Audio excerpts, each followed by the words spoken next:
ASU for the downtown building and their program that they're going to have here. So we'll be talking about that. So on the agenda tonight, I will let you peruse this on your own time. We have a list of developments that have opened and underway, as well as future.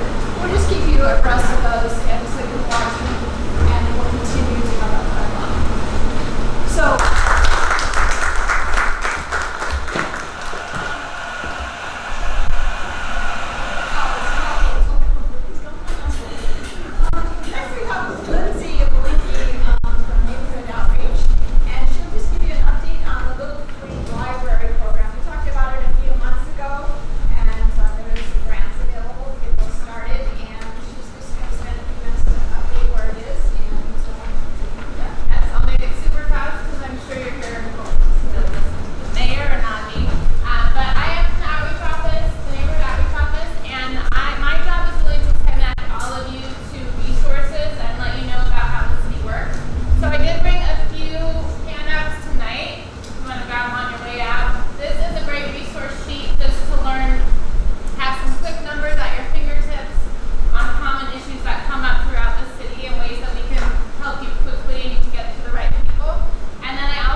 Applications through next Tuesday, and then we're honoring those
me get through this, and I promise you I'm not here to dodge questions. I'm here to hopefully everyone will feel like any question or concern that they had was addressed before the evening's over. Okay? So, and I can't not say how grateful I am for Liz and for Lindsay and the work that they're doing on the Mesa K-Ready program. That is a real need in our community. Mesa needs to get better at that. Currently about a third of our kids are getting pre-K, and the national average is half. There's a gap there, and the purpose of this program is to close that gap. So if you know of any 4-year-olds in our city that aren't engaged in some sort of preschool or pre-K activity, please refer them to these ladies, and they'll make sure that they get into this program, because that's very important, as is the library program. Okay, so we have actually on the ballot 6 questions, and I know that some of the materials that went out skipped over question 1, and that's fine. Question 1 though is home rule, and maybe the reason it was skipped over is because kind of the consensus is that it's something that it's not really a serious debate whether or not this is a good idea. But since that time, there have been a few people that have filed ballot arguments arguing that you shouldn't vote for home rule. So if you don't mind, I'm just going to touch on it real quickly, because there seems to be a little bit of confusion about what home rule is, what would happen if home rule didn't pass. Okay, so this dates back to the 1980. Anybody who's old enough remembers that in California in 1978 there was this big tax revolt, and they passed an amendment there that severely curtailed the way the local governments and state governments could tax and property taxes and things. Well, the ripple effect was about 2 years later in Arizona. In our legislature, they did this thing called home rule, and it was an effort to put spending limitations on local governments, saying that you can spend this much and you can't grow budgets. But the exception to that was if, of course, a lot of communities want to build art centers, or they want to have sales taxes to improve their streets, or they want to do some things that weren't in the 1978 budget, right? And sometimes cities grow more than 2% a year, like Mesa, Arizona. So in order to accommodate that situation, every 4 years you go to the voters and they say, may we please spend the money that you asked us to spend. I don't mean to make it sound silly, but that's essentially what it is. Because this isn't a tax increase or decrease, it's just giving local government permission to spend the money that they collect. And it would be somewhat catastrophic if for some reason we didn't pass this, because it would reduce our general fund expenditures by $200 million. That's a big hit for a city like Mesa, Arizona. Our general fund annually is about $450 million. We spend about 70% of that every year on public safety. Okay, so right now we're spending 70% of $450 million, about $315 million a year on public safety. If we cut $200 million off of 450, we're down to 250 to pay for $315 million that you spent the year before on public safety. What that means is you shut down all of city government that's not public safety, parks, libraries, everything we come to enjoy about our city, and then you have to cut another $65 million.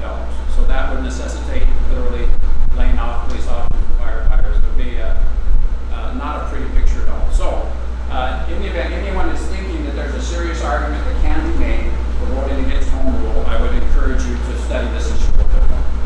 Okay?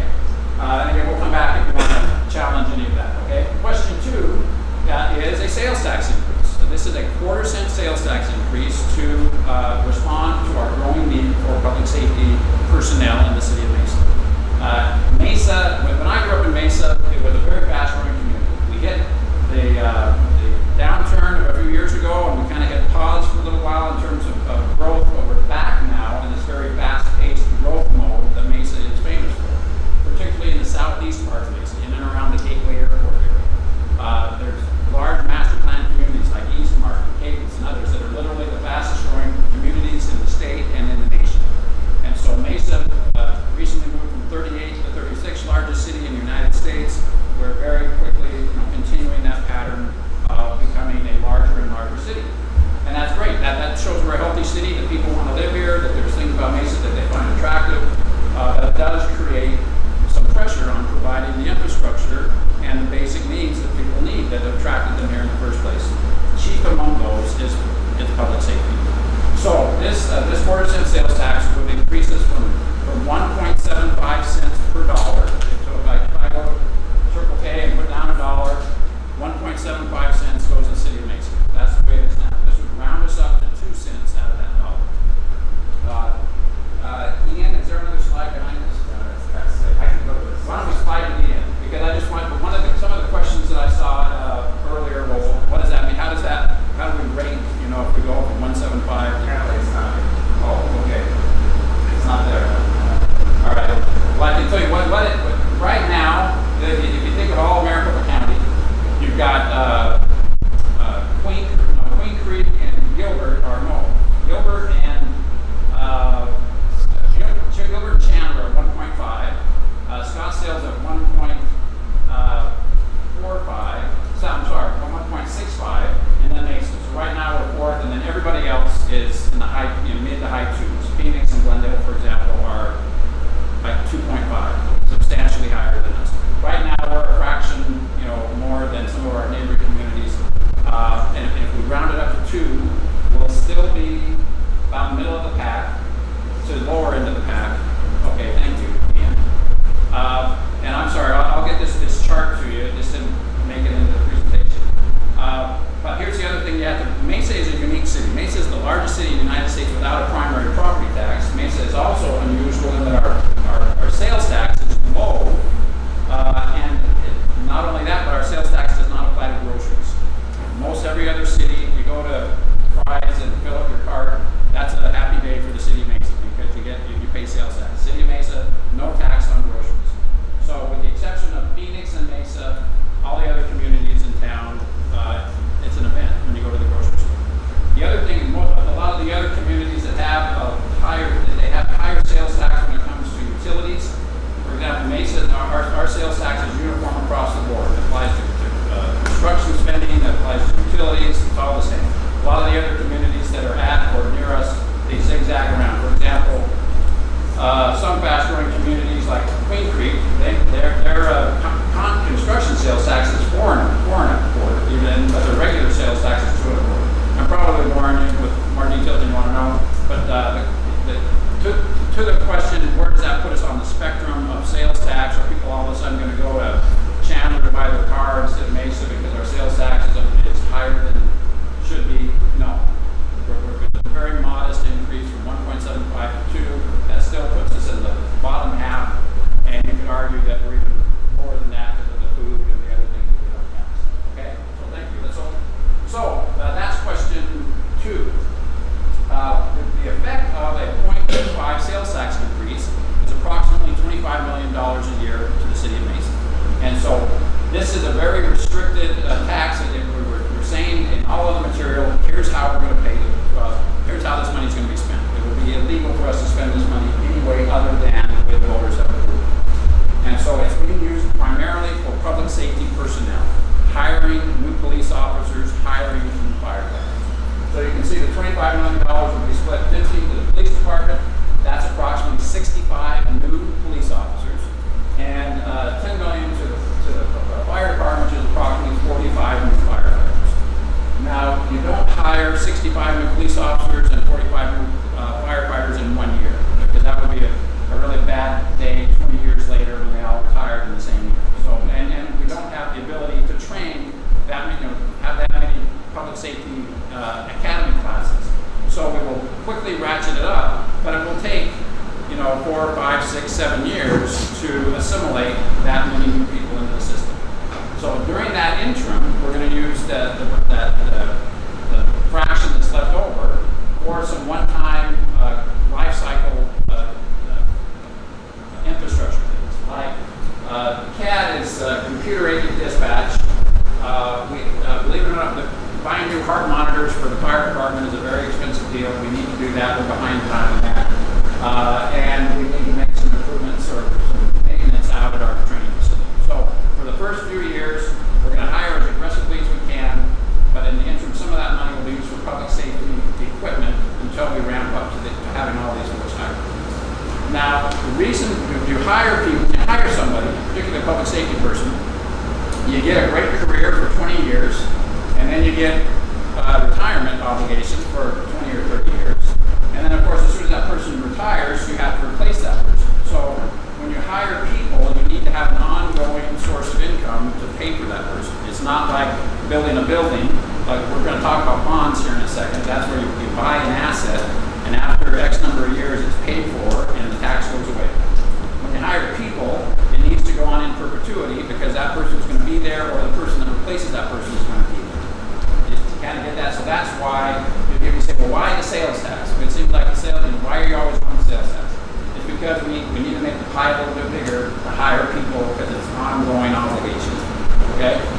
All right, I'm sorry. Question 3 is the bonds. When we use bonds when we buy an asset that has a life expectancy of 20 years or more. Very analogous to a mortgage on your home. We go out and go to the market and we purchase, people buy a municipal bond, usually a tax-free municipal bond. It's a great investment for them. And at the end of that 20 years, this asset has been paid for and we own a fire station. And nobody's paying any more taxes on it. So that's we do need, as I indicated earlier, we're behind the times in terms of some facilities, particularly out in the southeast part of Mesa. So we need to build 2 new fire stations out in the south part of Mesa and 1 new police station.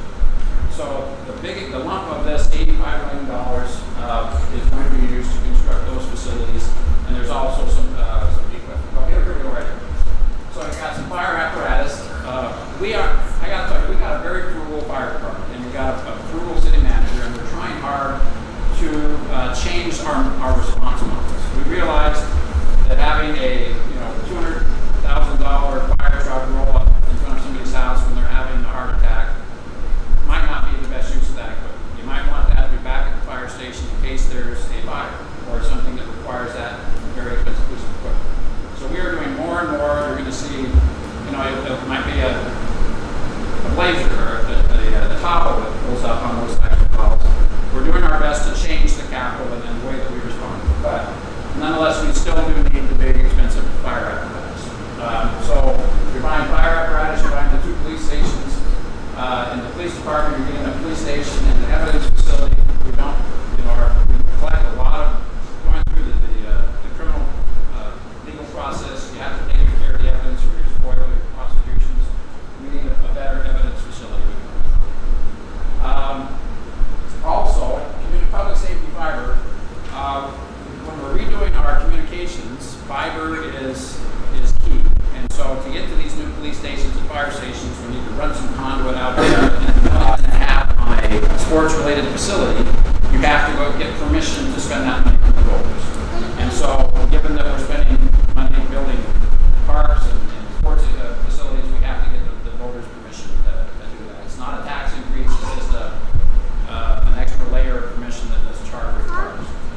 And then number 6 has to do with the bed tax. So the bed tax is the name of the tax we put on by a hotel.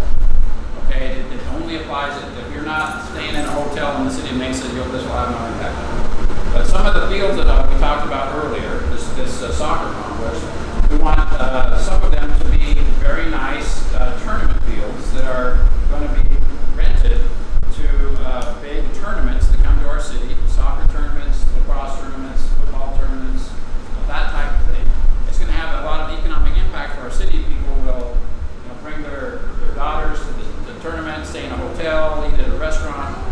And so it's really an amenity more for people from out of town than it is for people in town. And so we thought a fair way to do that is that we ought to tax the tourists rather than tax the residents.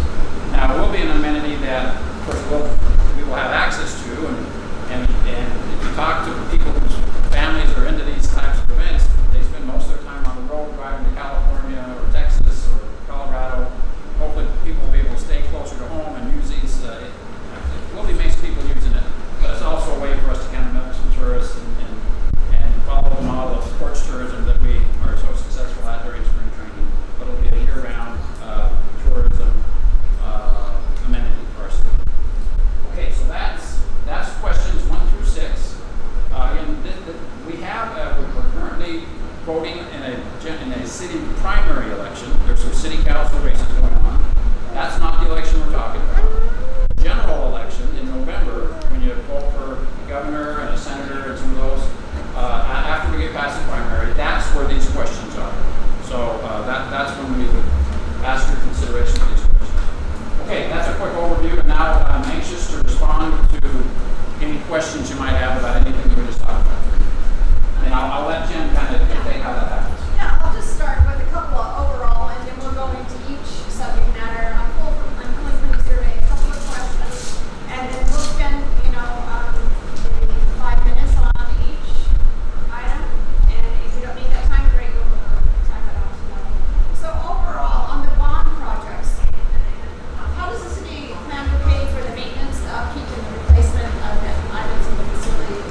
there was a period of time where we were kind of on hold with some of our park development.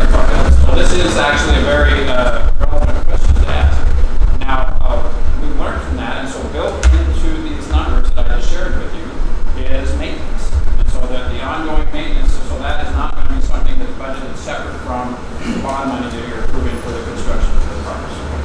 Okay. One other overall question. There are impact fees, developer fees that developers pay in new growth areas, and those are supposed to help cover the cost of, the utilities, the infrastructure, the fire police and such. And how does that play in with needing to raise expense for that expansion for that small? Another great question, and people could reasonably say, well, why isn't growth paying for itself? Why do I need to increase my taxes to pay for new residents? Because aren't they paying impact fees when they move into our city that should cover the cost of the infrastructure to take care of it? Well, that would be nice, but it's not. That was the case several years ago, but there have been reforms that have occurred at the Arizona legislature that severely limit what a city can charge for an impact fees. We can charge impact fees to pay for the curb and the gutter and the asphalt and some of that, but we can't charge an impact fee for having to hire, another team of firefighters or some of the equipment. So we're more limited now than we were 5 or 10 years ago in terms of what we can charge for impact fees. Our hands have been a little tied behind our backs by the legislature, so that creates this scenario where unfortunately growth does not pay for growth anymore. Is that true for facilities? I'm sorry? Would that be true for facilities? We cannot use impact fees to build a fire station. Well, so Again, what the legislature also did is they limited the area in which you can collect impact fees for specific facilities. So what they envisioned were kind of community-sized facilities, whereas as a city, we kind of decided that we get more bang for our buck for regional-sized facilities. So when we're talking about a regional library in Southeast Mesa that's supposed to help all of District 6 and District 5, the impact fees that we'd be able to use for that are from a very limited portion of that area. So it's just not enough to cover the cost of these buildings anymore. That's one major factor. We are still able to use impact fees though to repay debt, and we do that. That does offset some of the cost. But and I'm sorry, I should have introduced Ian Linson is my staff, and I appreciate having another brain here with some facts and figures to share with you. Ian cannot advocate, for anything politically. He's informational only. Because I'm a slimy politician, I can have opinions and tell you what I think, but Ian is not entitled to do that. Or In our survey that we put out to everybody, we didn't include questions on question 1, which is home rule. I was like, is there any questions on that? Otherwise, we keep going. We have something in place since 2002 or something that we Yeah, Mesa voters have never voted against home rule, and it was enacted by the Arizona legislature, I think, about 1980. And so it's been around, like I say, it's been kind of a given that people understand we're a fast-growing community. We don't want to be hamstrung back to budgets that were developed in the 1980s. But that doesn't mean that, we do, given that there are people who are actively in our community out saying, hey, vote against question 1, it's kind of, we need to bring it up and talk about it. What is the debt level in the city of Mesa at the present time? I think everybody heard that. Good job of using your outside voice. Currently, about $1.6 billion is the amount of bond indebtedness that we have. Now, most of that is tied to our utility system. Mesa is a little bit different from a lot of other cities. We are more invested in providing utilities than a lot of other cities. For example, there was an Arizona Republic article about a month ago that said they talked about cities where they were relative to one another in terms of bond debt. And it said, Phoenix was way higher than everybody else. It said Mesa's number 2. And people go, what the heck? Mesa's the 3rd largest city. Why do you have more bond debt than Tucson? Well, because Tucson doesn't have a water company. They don't have a wastewater company. They don't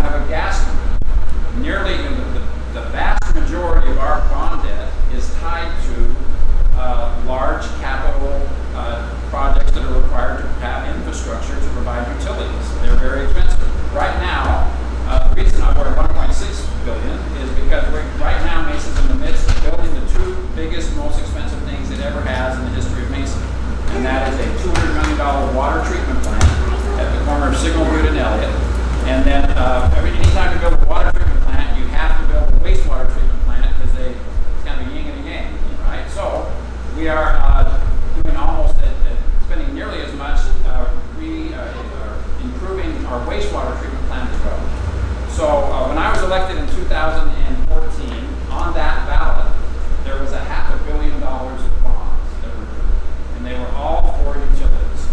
They were for the electric company, for the water, for the wastewater. And the voters, I think, wisely said, yes, we understand that that's why we have a city government, is to provide infrastructure and to provide utilities. So that $1.6 billion is nearly all of it, well not, excuse me, most of it is tied to our utility system. Now, in terms of the amount that we go to the voters to for projects like what we just described, we call those general obligation bonds. The amount of bond indebtedness that we have in that category is $375 million, give or take. Now, okay, so the question is asked, well, Mesa, are you drunk on debt? You know, it's $375 million more than it should be. Is the city going to go bankrupt if we have that much debt? No, is the answer. The Arizona legislature is concerned about cities getting into debt, and so they have guidelines and limitations over how much debt a city can incur. And you know, they put a cap on it because they don't want cities to get in trouble. Currently, Mesa has issued about 1/3 of the debt that it is authorized to issue. 36% is where we're at. Now, there are a lot of cities, a lot of our neighbors are at a much higher rate. Tempe, for example, is at 60%. But Tempe, frankly, is the wealthiest city in the state. Tempe pays its police officers and firefighters more than anybody else. Tempe, as you can see with all the growth and all the development that's going on there, their coffers are chock full of money. That's because Tempe has been investing in infrastructure. They've been issuing bonds, they've been building streets, they've been providing utilities, and it shows. And it shows not only in how Tempe looks, but also in Tempe's bank balance. They're doing better than most other people. So, like I said, Mesa right now, we're at 1/3 of where we could be. A lot of other cities are investing even more than we are. And so that amount of debt relative to the size of our city is not cause for concern. Yes? So, since the market crash of 2008, the bond market has been pretty much low, meaning that organizations like corporations and municipalities have been able to issue bonds with a much lower interest rate than in other times. So, does that give us an opportunity then to get the money that we need to do these things and not have to pay out a lot more interest than we would if we waited 5 years or 10 years or that? Yes, bond rates have been very low, and so Mesa over the past several years, past few years, has been refinancing and paying off a lot of its bond indebtedness. It's retired a lot of its debts, and it has, in some cases, incurred debt because prices were low. For example, I don't know how familiar you are with State Route 24. That's the little spur that goes off of the 202 that gets you to the Gateway Airport.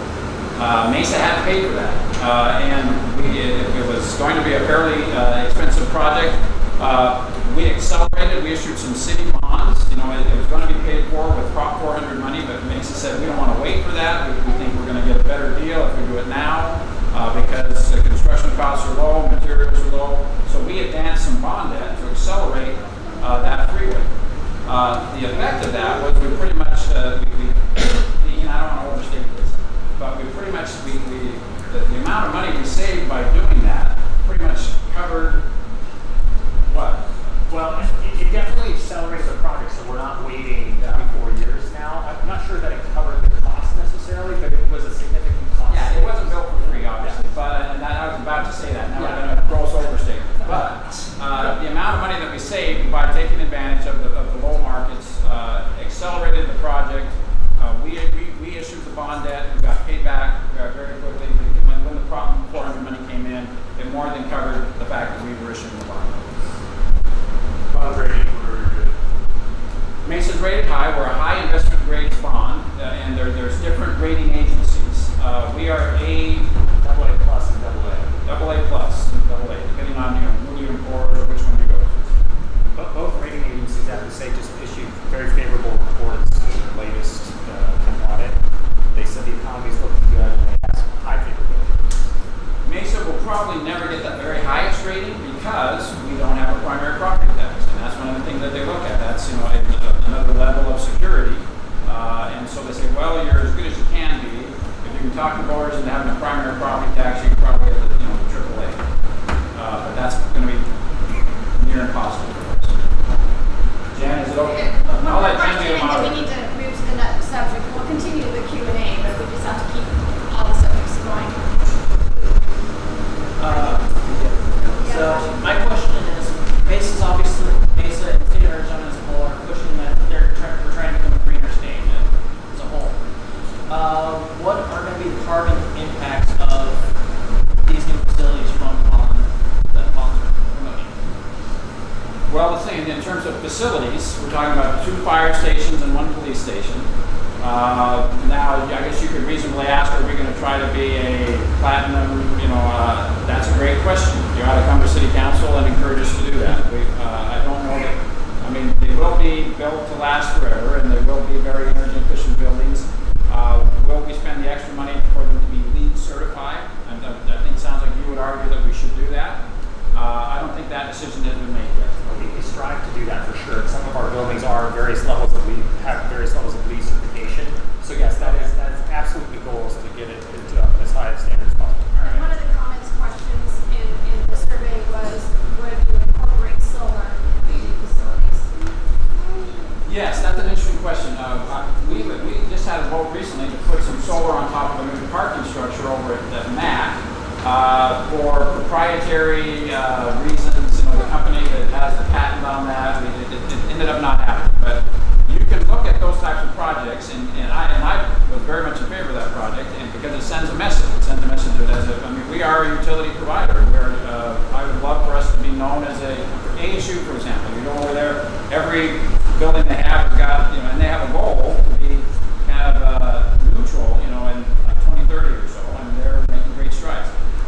You can be a little bit critical on some of it because the math of, we can go on the market, the electric commodities market, and say we want to buy solar energy, and we can get it very inexpensive. What is more expensive solar energy is if we manufacture it ourselves. If we put build solar panels on top of our buildings, a real, solar engineer would say, hey, that's kind of cute, but there's a lot cheaper ways for you to do this. It's more of a demonstration project just to kind of let the community know that we care about solar energy. But I'm in favor of that because I do want the community to know that we're in favor of solar energy, and even if it's not the most cost-effective way to generate and purchase solar energy, I think it sends a positive message. Let's move on to the question 2, and we might go back to the slides where we were on the quarter percent sales tax in public safety. One of the questions is, as the city continues to grow, are we going to continually look at sales tax, increasing our sales tax to fund public safety? This is an interesting question because it goes to the core way that we finance our city. Like I said, like I indicated earlier, Mesa is unusual. Other cities around us don't do it this way. Other cities across the United States don't do it this way. Here's the history. Back in 1945, the Mesa City Council said we're going to vote to abolish our primary property tax, and at the same meeting, we're going to purchase all of the utilities, and we are going to finance our city on the back of utility revenue and sales tax, along with whatever shared revenue we get from the state. Okay, that's a different, and back then, in 1945, if we were sitting right here and we looked out this window, we would have seen rows and rows of cars parked on Main Street, and other rows and rows of cars parked in the median of Main Street. Because back then, you had 2 downtowns, for hundreds of miles around, downtown Phoenix and downtown Mesa. And if you didn't live in Phoenix and you needed to buy anything, you drove your car to downtown Mesa, and this is where it was the busiest shopping mall you'd ever seen. I have very vague recollections of being a young person in the 1960s and coming here with my family to do shopping, and that was the environment. It was a very busy retail center. And so back in that environment, in the 1940s, Jen is much younger than me. I don't know if she remembers that. Actually, we're the same age. That was the context that the Mesa City Council made this decision in. That, hey, we're rolling in dough based on how busy, we got this thriving downtown, we're making tons of money on sales tax. Why would we, tax our citizens with a property tax? Let's repeal it, and we'll be just fine getting by on utilities and sales tax. So that worked great for decades. we had Brown & Brown Chevrolet was the #1 volume Chevrolet dealer in the United States. And it was a block that way.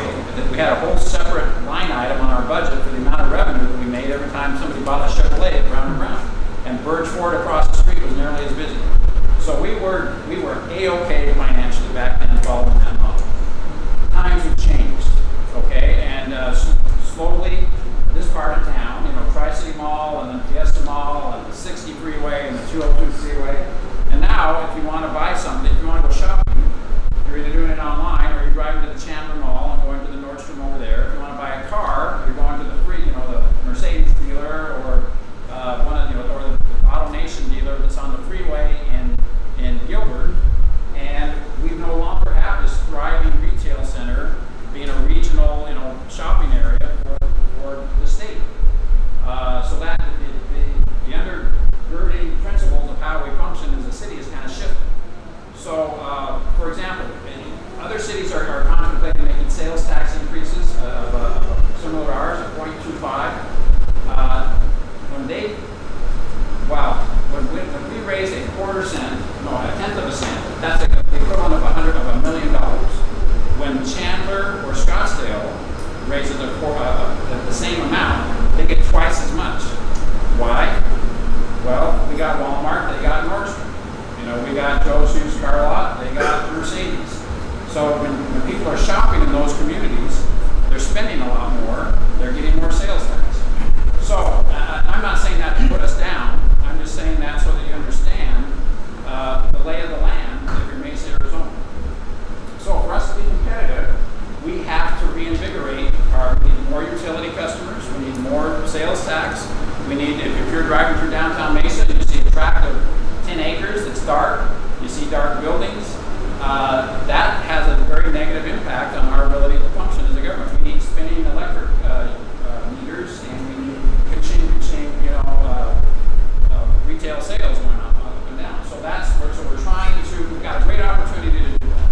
And I'm very optimistic that we are going to get more retail sales, more utility customers, and we're going to improve where we're at.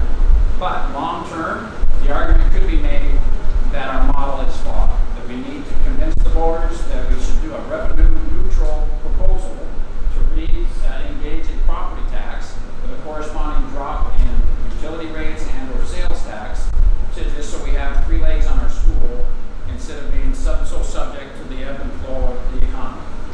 So the Supreme Court approved the states can now charge sales tax on online sales, and if Arizona takes it here, is that a consideration for Mesa? That will certainly help. Yes, yes, there was a U.S. Supreme Court, as Jan mentioned, just a little while ago, that says if you have a financial presence in the city, even if you don't have a physical brick and mortar store, then you have to pay sales tax to that city. So that will help all of the cities in the United States, not just Mesa, Arizona. So some of this shift away from brick and mortar retail to online shopping is not, things should get a little better, but that will affect Mesa the same as it affects every other city in the United States. So any questions on the sales tax, or I'll just go ahead and segue also into the bonds for the public safety? I haven't been paying attention. Do we know when the internet sales tax is going to come into effect for us? Well, the U.S. Supreme Court case has occurred, and this is like a month or 2 ago that the decision was made. Amazon, the decision came out on a Wednesday, this U.S. Supreme Court decision. On Monday, Amazon, which is, to say call them the 800-pound gorilla is a gross understatement, right? I mean, nearly the vast majority of online sales go through Amazon. So on Monday, following the Wednesday court case, Amazon announced to all of its, and Amazon sells 2 ways. It sells Amazon stuff and it sells other people's stuff, right? So they said to all of their customers, they said, starting, post haste, if you don't have local sales tax, capability, you're out. We're not going to sell for you. And if you don't have that capacity, we're happy to sell you that service. And so that's the new reality. Amazon has already shifted. So, I think to a large extent it has already started. Thank you. Any questions on the sales tax or the bond? And of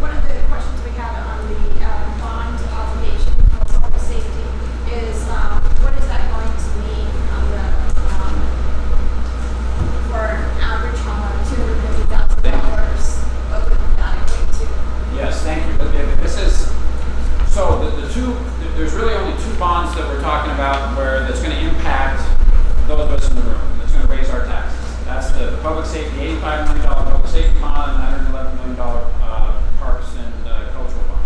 So the impact, and again, those are paid for. When you vote yes on those bonds, you're saying I approve a secondary property tax on my home.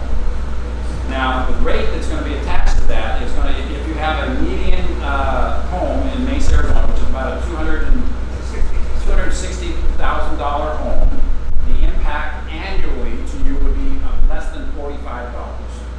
Okay, so I would argue that if you are living in a community that is known for having amenities, known for having good public safety facilities, known for having response times that are where you want them to be, that the value of that home is more than $45 more than if you didn't have that reputation and those services. But that's the bottom line cost of it would be. Yes. Well, I've heard. Yeah. Okay. And then we'll move on to question 3. We don't have an income tax in Mesa, do we? We do not. Okay. So why that? Well, here's a long story. I'll shorten the story. So that's the question number one. The question number two. I'll answer it very quickly. The voters of Mesa don't like taxes. I was on our city council back from 1996 to 2000, and I was aware of this reality back then. And so about a couple of years later, we've had this grassroots movement. Let's have a property tax in Mesa. Let's make the proposal that I just made to you a moment ago. Let's have a revenue neutral tweaking of how we function as a government. So when I retired from the city council in year 2000, I had no intention of ever running for any political office ever again. I worked it all out of my system. And I said, yes, I'll be the guy who volunteers to be the head of that campaign because I'm never going to run for anything again, so I'll go be the pro-tax guy. So we had a robust, strong campaign, and we got the brains together. And all of the so we have pulled this question even as recently as a couple of years ago because it makes a lot of sense. There is a sure bet loser. If you go to the people of Mesa, Arizona and say, hey, we got this great idea, we want to start a new tax. That's going to lose. Okay? I'm sorry, one more clarification. So an income tax is, local income tax is prohibited by the state, so cities cannot do I like my answer better. Yeah. Me too. It's illegal. So on question 3, and I realize it's 7 o'clock, so any of you that need to go, please, it's fine, don't feel awkward about it. Question 3 is on parks and cultural. So this has a lot of different things that is, if you can bring up that slide, a lot of different things it's feeding into. And how are those funds allocated to? Jen, you want 3 or 4? I don't know, I can't remember. Question 4. 4. I'm sorry, 4. Check. Sorry about that. 4. And we have it in our parks, and then there's cultural through the libraries, museums, things like that. Those monies are allocated there. How can, and within those categories are they allocated, and how can we make sure that what, will it How funds adjust go on to those? other Yeah. ones? And for example, the federal building I think has some monies allocated to it last bond, but we were just no go on that, and what happened to those funds? Yeah. That's a good point, because we did have a park bond a while back, and some of the things that were in there, for example, we decided to build a swimming pool in Mesa High School, or we discovered that we wanted to put kind of a water feature there that would make it kind of a signature nice swimming pool. And so that was a little over budget, so we said, well, okay, we'll take a little bit out of the Pioneer Park. And this was the council previous to me. So we'll kind of move in the end, they kind of came up short on 1 or 2 of the things that were on the long list of parks. I came back and said, hey, I want Pioneer Park to be blow people's minds, so let's move some money back over. So there is a little bit of fungibility, in these categories. And because now it is an ironclad promise, so you can't spend the money for a purpose other than what the voters have approved it for. So, for example, the sales tax for police officers and firefighters, that money can't be rated, to build a park with or to build a museum with or something like that. It has to be spent the way the voters approved. But within a category, if you say, okay, well, here's the following projects that we're going to do, there is, I think, some discretion for the city council to say, oops, we underestimated or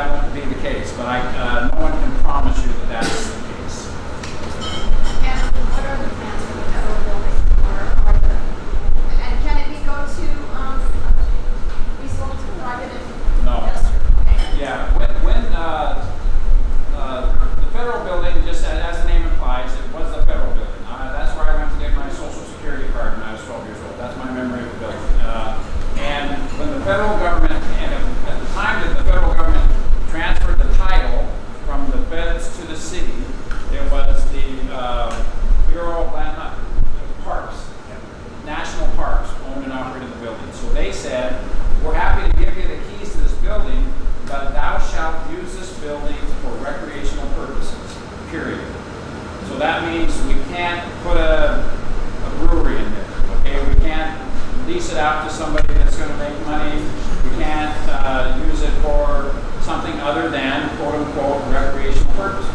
Now, we could go back to Washington, D.C. and spend a couple of years trying to get them to change the description, but we've tried that before, and it takes years, and it's like beating your head against the wall to do that. So, the easy way to do it is to say, okay, we'll use the building the way that you told us it had to be used. And so, for example, for a while there was a proposal that we use it for a museum, thinking that that kind of fell within the broad definition of a recreational use. So whatever, and that those plans didn't progress. But it has to be used, it cannot be used for commercial use. It has to be used for recreational use. So you can use it for an indoor rec center. You know, when it's 110 degrees outside, what's wrong with having, kids that on a climbing wall inside a really cool brick building? Or something like that. So we know the first thing we need to do is bring it up to a functional shell, to address the disability issues, to address the HVAC issues, and that's what this will allow us to do. In the meantime, we'll engage in a community dialogue about what do you want this building to be. I promise you, it's a super cool building, and once we figure out what it's going to be, everyone's going to just love it. But there is no agenda, this has to be used for this, other than the broad category that the feds told us it has to be used for. So like on the Southeast Mesa Library, the new library, our current libraries are kind of stretched on hours and when and what they can do. Adding an additional library, how's that going to impact? It's expensive, and but here's the problem. We've got hundreds of thousands of people that don't have a library. And so if you live this part of town, we're spoiled, we got great libraries. We go to the Dobson Branch Library, we can go to the main library, Red Mountain Library is great, but we've got a huge chunk of our city that has no access to a library, and they don't like it. I mean, when we ask people's opinions out there, this thing is at the top of everyone's list. Why the heck are we in this forgotten part of Mesa and we don't have a library? So it is, and the library is kind of a basic service that people really enjoy and appreciate and want from their local government. So it's on the ballot, and I hope people vote for it, and we can kind of equalize that opportunity out in Southeast Mesa. So you mentioned earlier, someone asked a question about operation and maintenance. I'm assuming both the parks and libraries and all the recreational stuff. And you mentioned that it is budgeted within this proposal, or is it some other? Replace our property tax. So every year we transfer from our utility account, just for public safety, about $110 million is put into the general fund that brings it up to this $450 million balance. About 150 of that comes from our enterprises, our utilities and the cemetery and everything, the golf course, everything that brings in any money, it goes into that enterprise fund that is then transferred over to the general fund to pay for a lot of our essential services like public safety. So in the city's budget, in the 5-year budget, there's a projected, I think it was the way that it was explained in the study session, in the economy, I think in 2021 or 2023.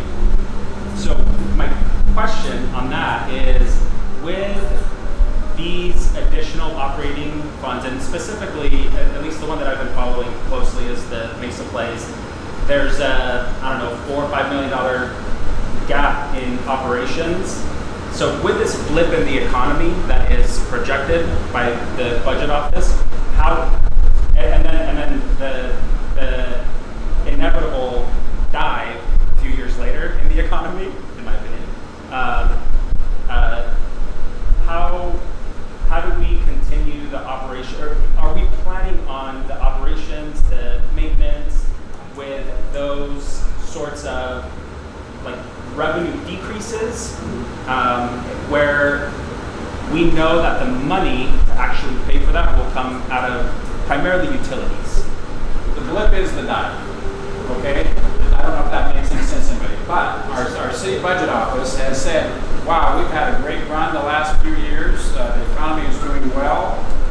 We have a larger amount in our checking account than we need to. We have about a 20% balance in our general fund. We probably only need about 10% balance in there, so we can spend down our checking account because the economy keeps doing well. And because we don't want to, when we go to the voters and say we want to raise your taxes, they can say, well, why you got this big balance in your checking account? Why are you doing that? So we're going to spend that down to where, you know, a more modest amount.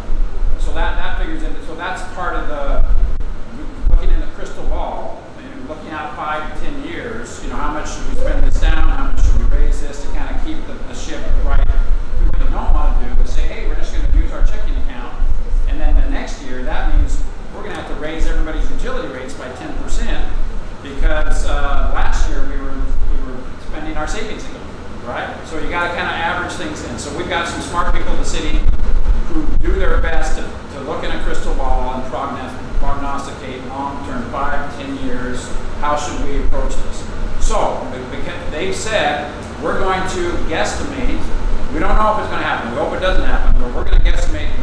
Any of us in this room that has gray hair knows that the economy's going sideways, right? And as sure as things are good now, they're not going to always be good. So we're going to acknowledge that reality, and we're going to estimate that there's going to be a drop in the economy. There's going to be a downturn at some point, and we're going to figure that into our 5, 6, 7, 8 year prognostications. That's the blip that you're talking about. And so, yes, that in order for these to be functional and sustainable, that has been part of our calculation. Any other questions on parks and culture? The second question. Well, you might be. We're going to circulate the questions just because I know. I can talk to you right after. Why don't you all fine. ask it and then you can I mean, just we're in bridge it. West Mesa. You're taking away all these soccer fields because you're building buildings, which is good for the economy. But the projection to do the project is over in East Mesa. No, go back. So what are we doing here to replace the soccer fields, for example? This right here. So what's going to happen at North Center Street? Where's that? Where's that located? I mean, Uh, on Center. Yeah, great question. So I'm sorry, Jim, we'll do this really quick. So yes, specifically, I told you this good/sad story of losing the soccer fields over next to Sloan Park. The city already owns some property where if you get on Center Street right over here and go north until it dead ends, you're going to run into some property. Lehigh. Yeah, Lehigh. You're out where the city's shooting range is, and there's the city's got some utilities are out there. The city owns some property out there already, and there's some other private property adjacent to that we can acquire. And so we'll have again this. I love the idea of as people drive down the freeway, they'll see 6 or 8 great soccer fields with little Mesa kids in brightly colored shirts running around. So that's replacing the soccer field in the general West Mesa area. Okay. Thanks for asking. Guys, have anything really quick and then we'll move on to Mesa Place. I don't know if it's like, I can talk after. No. You know what, I'm all for parks and I think that's great. I'm curious about these fancy tournament fields. We live in a desert. How do we justify the water and resources to make this green all year so people want to come here? Great. I mean, that's.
So just so you know that historically downtown Mesa had a lot of neon signs, and as there's been some redevelopment, some of those neon signs have come down. The city has acquired some of those signs, hope to acquire more of them. We're storing them, and there's this really cool idea of maybe erecting them in Pioneer Park or somebody having a neon park where you could have this really cool environment. People would probably drive from miles and miles to come and get some food at a food truck and sit in this neon park. So that's not an idea that anybody has voted on or anything, but it's an idea that's being floated around right now. We do have the signs. We are preserving the signs. Has there been discussion with teams and leagues already to bring their games into Mesa? Yes, Mark Garcia is the head of our tourism office, Visit Mesa, and there's been extensive studies. I can show you a book this thick of studies that how optimistic ought we to be that we'll have these huge tournaments coming in. And everyone in that industry seems to say we are so under facilitated. They're saying it's a slam dunk. It'll just be positive. There'll be kids coming.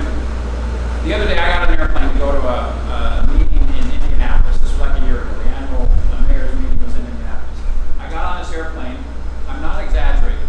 I was the only person on this airplane that was not a 6-foot-tall teenage girl or her parents, because there was a volleyball tournament in Indianapolis that weekend, and so I went to my hotel, and it was adjacent to the conference center. Again, every time I got on the elevator for the whole couple of days I was there, 6-foot-tall teenage girls and their parents coming from all over the country. They were spending a ton of money. They were having the time of their lives. It's called recession-proof tourism, because even if I lost my job, if my 6-foot-tall teenage girl needs to go to a tournament, I'm going. Right? I'm pulling out my credit card and we're going to that tournament. So apparently the market for this type of sports tourism is very strong, and that's the argument behind it. And so I'm glad we could figure out a way to do it without billing the citizens of Mesa for it. We're going to let tourism pay for tourism. So the survey that was brought up that in Phoenix, they have to reach 11 fields and they're not used to capacity. Is this a duplicate effort, or how does that differ? Yeah, when I was being persuaded to do this, first thing they did was they drove me to the Reach 11 field. This is a large set of soccer fields, and frankly, there's a lot of people that would disagree that they're not being fully utilized. They're being overutilized. I saw a lot of big dirt patches in these fields that people are spending a lot of money for tournaments. So what we are hearing is that there is not enough inventory for these types of fields, and that the ones that they have are being very much overplayed.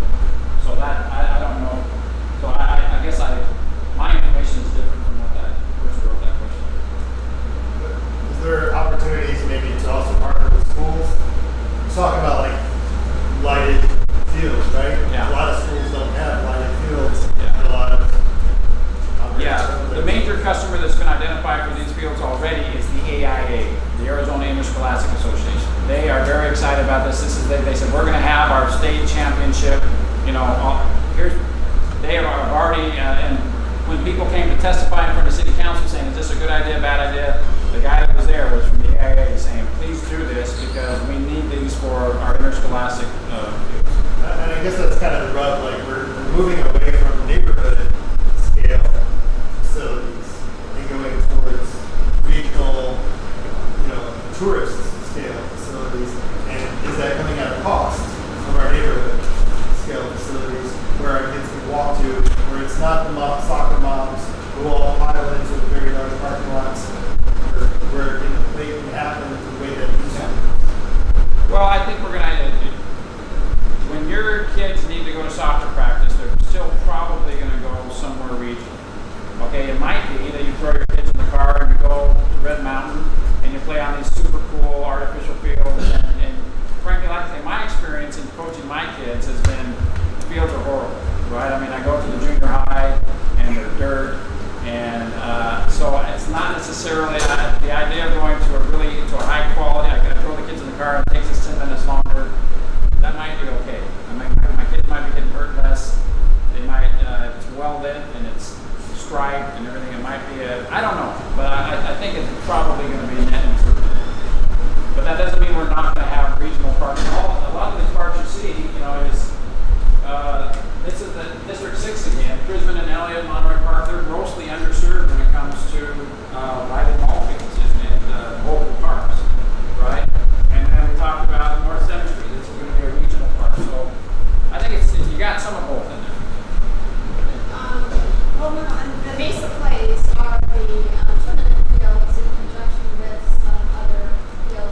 great question. I It mean, affects their are we killing the golden goose? If we raise our bed tax so high that people won't stay in hotels in Mesa, even if we have this great facility, was it in that counterproductive? I can tell you the people who came to us and said, please do it this way, are the hotel owners in Mesa.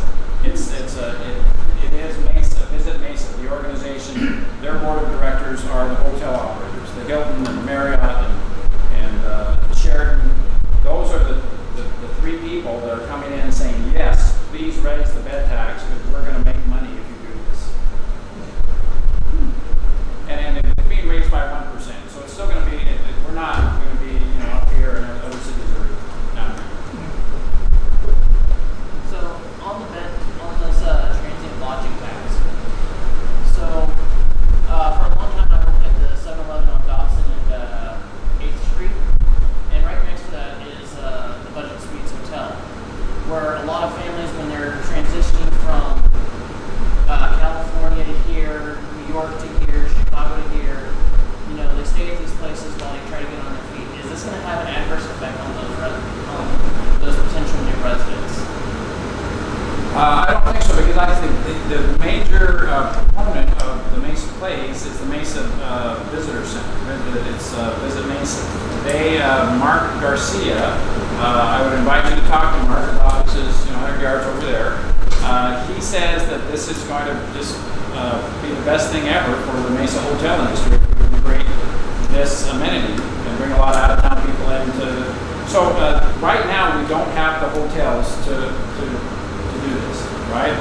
People are going to have to stay. If we don't ever build any new hotels, they'll be staying in Tempe and Scottsdale and commuting into Mesa. So again, when this was being pitched, the owner of the Sheraton Hotel came and he said, if you build this, I will not build a new hotel. I will build 2 new hotels, and it will be in an area that would service these fields. So we do think this. Something that struck me as odd. I want to get the soccer fields from Sloan, building them on center to accommodate new buildings over by Sloan. Why not just put those buildings on center? Right now, the most prestigious address in the state of Arizona is Rio Salado Park. That's because the State Farm building on Tempe Town Lake and all those big beautiful buildings, right? Well, the good news is that we have Rio Salado Parkway in Mesa, Arizona, and it's just a few hundred yards away from the Tempe Rio Salado Park. So that is very coveted real estate. More so than next to the shooting range at the end of Center Street. So it's location, right? That's people are anxious with a lot of amenities at Riverview, places where to eat. It's a ripe environment for building office buildings, and Center Street's not. Well, thank you for staying over time, and thank you all for your attention on this. It's such a huge subject. And would you be interested, I haven't asked, but would you be interested in hearing from Mark Garcia, Visit Mesa, or someone about Mesa Place, so we can explore this further?